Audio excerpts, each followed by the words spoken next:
Assalamualaikum Sobat Football United, ringan amatiran ala gua. Manchester United menelan kekalahan 2 beruntun setelah sebelumnya di laga away di London kalah menghadapi tuan rumah Arsenal. Kali ini untuk pertama kalinya Ruben Amorim menderita kekalahan di kandang sendiri di Old Trafford. Manchester United kalah 3-2 menghadapi Nottingham Forest, di mana sebelum pertandingan Manchester United ini nampak memang lebih diunggulkan untuk menghadapi Nottingham Forest.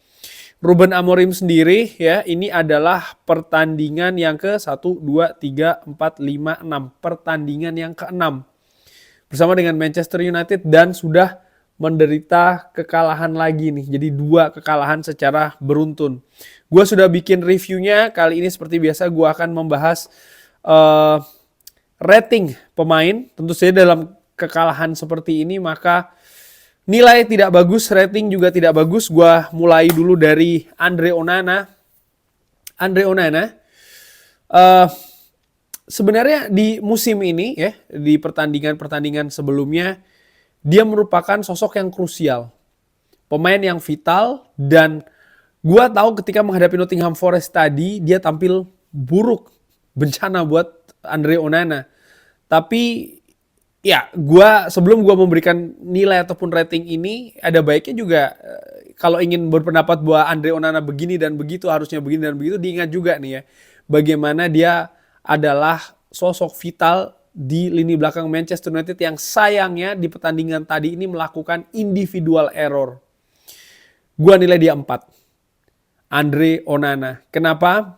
Gol kedua dari Nottingham Forest, individual error dari Andre Onana, di mana bola mengarah ke tengah, agak sedikit berbelok iya, tapi dengan pengalamannya, dengan kemampuannya, gua sebenarnya berharap dia lebih bisa untuk membuat keputusan ya terkait dengan pergerakan penjaga gawang di bawah Mistar. Dan ya, gol kedua tadi di menit kedua pertandingan tentu saja juga merubah dinamika pertandingan, mungkin juga secara keseluruhan. Jadi menurut gue ada peran betul. Gue sering mengatakan bahwa posisi penjaga gawang ini walaupun hanya 1 tapi sangat vital sekali. Ketika penjaga gawang tampil solid, tampil luar biasa, 10 pemain lainnya di atas lapangan ini bisa tenang, bisa fokus dan lain-lain. Tapi ketika penjaga gawang ini melakukan error ya, ini tentu saja juga membawa secara akumulatif kepercayaan diri yang turun.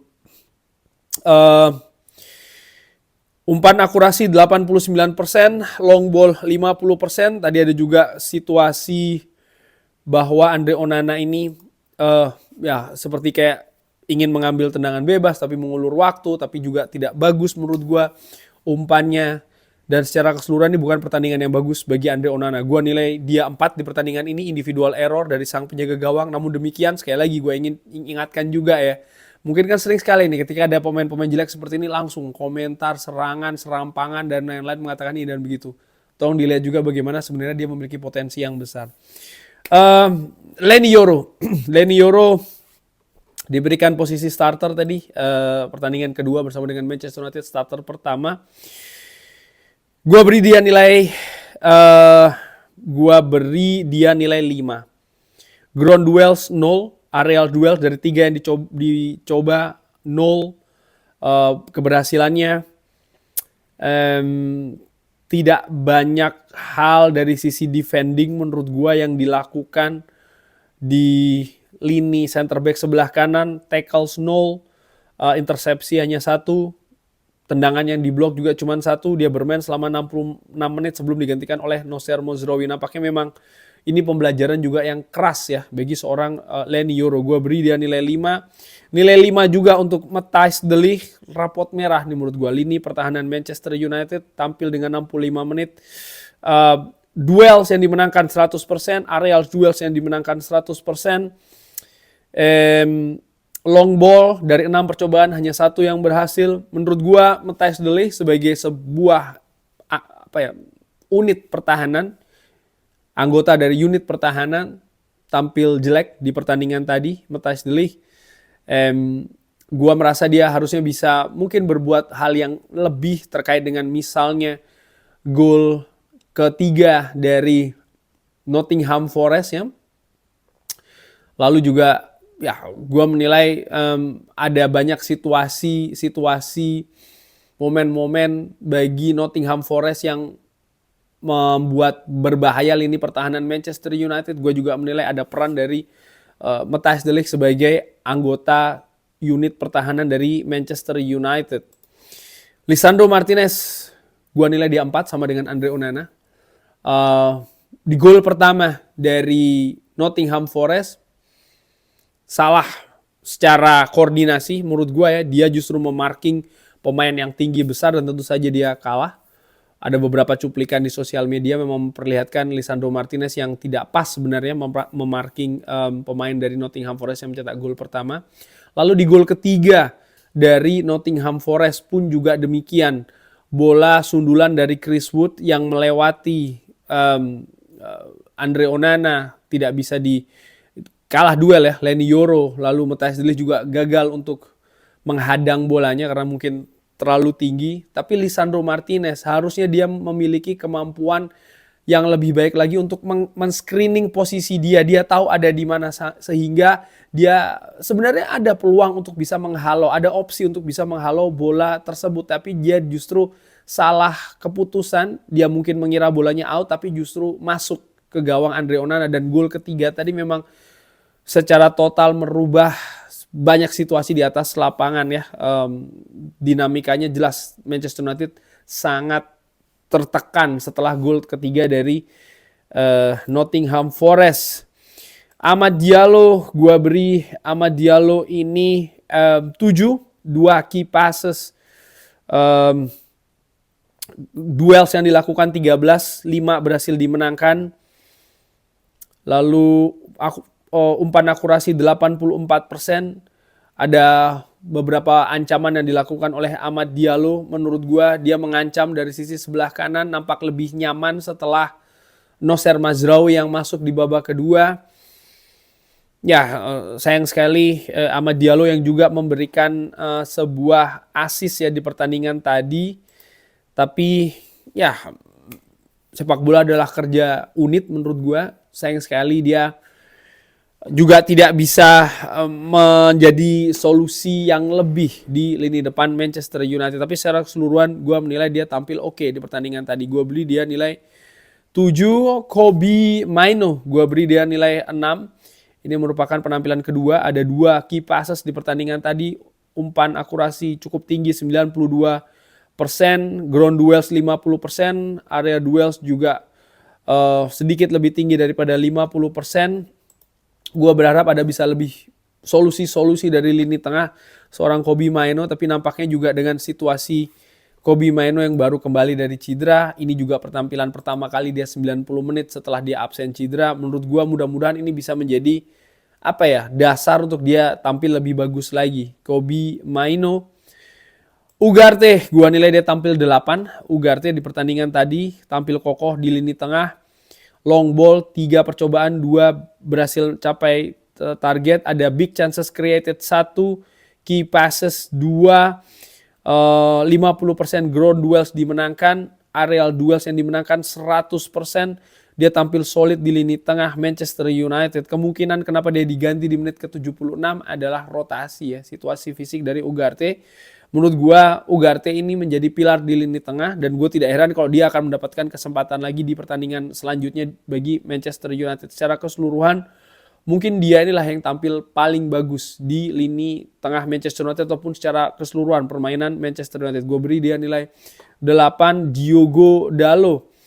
Diogo Dalot gue beri dia nilai 5, walaupun ada 1 key passes yang dilakukan, tapi crossingnya dari 9 percobaan 0 yang mencapai sasaran. Ground duel 9 percobaan, 6 berhasil dimenangkan. Tapi dia juga memiliki andil di gol ketiga dari Nottingham Forest. Bagaimana dia tidak jelas ya positioningnya, memberikan ruangan bagi Gibson White yang akhirnya justru bisa melepaskan assist Gibbs White memberikan assist kepada Chris Wood karena memang ada space yang diberikan oleh Diogo Dalot di mana seharusnya dia menutup sisi sebelah kiri dari Manchester United. Gue berikan dia nilai 5, banyak juga keputusan yang tidak bagus yang dilakukan oleh Diogo Dalot di pertandingan tadi. Alejandro Garnacho, gue beri dia juga nilai 5 walaupun ada satu key passes yang berhasil dilakukan, big chances miss-nya 1. Passing akurasi 95%, ground duels 5 yang dilakukan, 3 berhasil dilesakkan atau berhasil dimenangkan ground duels dari Alejandro Garnacho. Menurut gue dia tampil kurang mengancam di lini depan Manchester United, Alejandro Garnacho, walaupun dia tadi juga ada peran di gol yang diciptakan oleh Rasmus Højlund. Tapi gue berpikir nampaknya dia harus bisa lebih tajam di lini depan Manchester United. Ada beberapa keputusan juga yang tidak pas yang dilakukan oleh pemain muda ini. Bruno Fernandes, 1 gol diciptakan Bruno Fernandes. Ada 1 yang terkena mistar ya, free kick dari Bruno Fernandes, 2 key passes, lalu ground duels 50%. Ya, gue merasa pertandingan tadi bagi Bruno Fernandes ada momen terbaik, ada juga momen terburuk. Momen terburuk, gol kedua dari Nottingham Forest, ada peran dari seorang Bruno Fernandes di sana, di mana dia terlalu beresiko melakukan umpan kepada Leny Yoro dengan gaya dia memberikan umpan ya, artinya tidak salah dia melakukan back heels ya kan untuk melakukan umpan kepada Leny Yoro. Menurut gue ini terlalu beresiko karena jaraknya masih terlalu dekat dengan lini pertahanan sendiri dan ini bisa menjadi resiko dan itu yang terjadi. Tapi di sisi lain dia juga mencetak gol kedua, gol yang excellent menurut gue, dan dimulai proses pun juga bagus bagaimana dia yang berikan umpan jauh yang luar biasa menurut gue kualitasnya kepada Amad Diallo. Amad juga akhirnya memberikan assist kepada Bruno Fernandes. Bruno Fernandes finishingnya juga fantastis menurut gue. Dia pun juga terlibat di gol dari Rasmus Højlund di skema penyerangannya. Ya Bruno Fernandes gue beri dia nilai, mungkin gue beri dia nilai ya 7 ya di pertandingan tadi. Rasmus Højlund mencetak 1 gol, 1 shot on target. Banyak pergerakan tanpa bola yang dilakukan oleh Rasmus Højlund. Di babak kedua menurut gue dia kurang mengancam ya, positioning dari Rasmus Højlund seringkali juga tidak pas. Tapi dia mencetak 1 gol, gue beri dia nilai 7 dengan kerja keras dari seorang Rasmus Højlund. Rashford gue beri dia nilai 6 menggantikan Garnacho. Tidak banyak sebenarnya situasi yang mengancam dari Marcus Rashford. Ada 1 tadi peluang bola volley yang sayangnya masih membentur pemain dari Nottingham Forest dan melenceng. Ada 2 key passes juga yang dilakukan oleh Marcus Rashford. Crossing 4 dilakukan, 2 berhasil ditepatkan ya, crossing dari Marcus Rashford. Gua menilai dia harusnya lebih berani lagi dalam melakukan dribbling dan gua harapkan dia bisa lebih berhasil sebenarnya. Hanya 2 yang dicoba, sementara kesuksesannya hanya 1, artinya 50%. Gue berharap dia bisa lebih tajam sebenarnya Marcus Rashford, sehingga gue beri dia nilai 6. Harry Maguire yang menggantikan Matthijs de Ligt menurut gue lebih solid dibandingkan dengan Matthijs de Ligt. Gue beri dia nilai 6 di lini belakang. Aerial duelsnya 100%, luar biasa Harry Maguire. Lalu Nocer Mazraoui yang menggantikan Leny Yoro, gue beri dia nilai 7. Nocer Mazraoui terlihat memang kualitas antara Leny Yoro dengan Nocer Mazraoui sejauh ini. Nocer Mazraoui memang lebih kokoh di lini belakang. Ground duels dari 4 yang dilakukan, 3 berhasil dimenangkan. Fantastis, dan dengan tampilnya Nocer Mazraoui membuat seorang Amad Diallo juga nampak lebih nyaman ya untuk melakukan serangan-serangan karena di belakang ini lebih tangguh. Mason Mount yang menggantikan Bruno Fernandes, gue beri dia nilai 6 ya. Tidak ada banyak ancaman dari Mason Mount yang menggantikan posisi dari Bruno Fernandes. Kenapa digantikan? Menurut gue besar kemungkinan ini adalah rotasi yang harus dilakukan oleh Ruben Amorim melihat Bruno Fernandes ini memiliki menit bermain yang sangat tinggi dan nampaknya dia juga situasi fisiknya agak sedikit menurun ya, sehingga digantikan oleh Mason Mount. Hanya saja dengan masuknya Mason Mount, kualitas lini serang Manchester United dari lini tengah justru tidak se-oke ketika ada Bruno Fernandes. Joshua Zirkzee yang menggantikan Manuel Ugarte, gua nilai juga 6. Ya dia nampak lebih tampil sebagai pemain tengah daripada pemain depan, sebagai penghubung, maksudnya seperti itu. Passing akurasi hanya 80%, ini bukan suatu yang bagus. Ground duels pun juga minimal yang dilakukan oleh Joshua Zirkzee, mungkin ini tidak sesuai dengan yang diinginkan.